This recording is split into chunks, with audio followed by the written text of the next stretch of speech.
தலைமுறை எவ்வளவு முக்கியமானது. நான் ஒரு சொல்றேன் உங்களுக்கு. இன்னைக்கு சமீபத்தில் ஒரு கேப்ஷனோட ஒரு 30 செகண்டுங்க ஒரு ரீல் பார்த்தேன். என் வாழ்க்கையில நான் அந்த மாதிரி நான் ஒரு விஷயத்தை, ஒரு பரவசத்தை நான் அனுபவிச்சதே கிடையாது.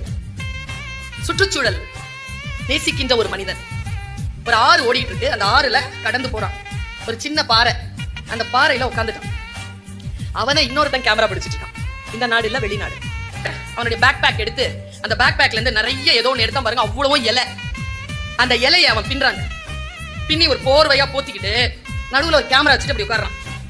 அவன் கேமரா நேரா ஒரு மரம் இருக்கு, தண்ணி நிலை இருக்கு, அங்க போகுது. அதை வெளியில இருந்து ஒருத்தன் போட்டோ பிடிச்சிட்டு இருக்கான், கேமரா பிடிச்சிட்டு இருக்கான். ஒண்ணும் இல்ல. என்ன காட்சி தெரியுமா சார்? ஒரு பறவை, பெரிய பறவை எங்கிருந்தோ பறந்து வந்து அந்த மரத்துல உட்காந்துருச்சு. மறுபடியும் பறக்குது, தண்ணி கிட்ட வருது, மறுபடியும் திரும்பி போகுது, மறுபடியும் வருது, மறுபடியும் 3-4 வாட்டி வருது போகுது. எவ்வளவு நேரத்துக்கு அவன் இருக்கிறான்னு தெரியலங்க. 3-4 வாட்டி நமக்கு காட்டுறான்.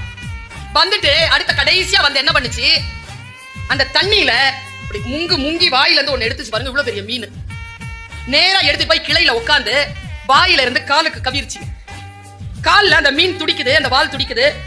அந்த கண்ணு இப்படித்தானே இருக்கும், அதுக்கு இந்த ஓரக்கண்ணில் அதை பாக்குது. காலை ஏதோ இப்படி பண்ணுது, இப்படி பாக்குது, மறுபடியும் கொத்த போகுது, மறுபடியும் இப்படி பாக்குது. மறுபடியும் என்ன பண்ணுச்சு, வாயில அதை எடுத்துருச்சு. எடுத்துட்டு நேரா பறந்து வந்து அதே இடத்துல போட்டுருச்சு. இவ்வளவுதான் காட்சி. அந்த ஆள்ல அந்த கேமரா வச்சிருந்தால் அப்படியே அதை அப்படியே கொண்டு போய் தண்ணிக்குள்ள இறக்கான். அந்த மீன் உள்ள போச்சா, உள்ள போய் இப்படி நீந்தி வந்துதான் நடுவுல தடுமாறிச்சா, தடுமாறிட்டு அப்படியே நீந்து வந்த மீன் ஒரு 10 செகண்ட் இருக்கும். அந்த ஃபில்ம் 10 செகண்ட்ல இருக்கும். அதனுடைய பின்பகுதியிலிருந்து வெறும் முட்டைகளா வெளியில வருது. பறவை நம்ம கிட்ட என்ன தெரியுமா சொல்லிச்சு, நான் மீன்களைத்தான் பசிக்கு சாப்பிடுவேனே தவிர ஒருபோதும் தலைமுறையை தின்பதில்லை என்று நமக்கு அந்த பறவை சொல்லி தருது. தலைமுறையை தின்ன முடியாதுங்க. ஆனால் நம்முடைய வாழ்க்கையின் போக்கு எப்படி இருக்கிறது என்றால், யாருக்கும் மிச்சம் வைக்காம எல்லாத்தையும் அள்ளி சுருட்டி சாப்பிட்டு செத்து போயிடும்.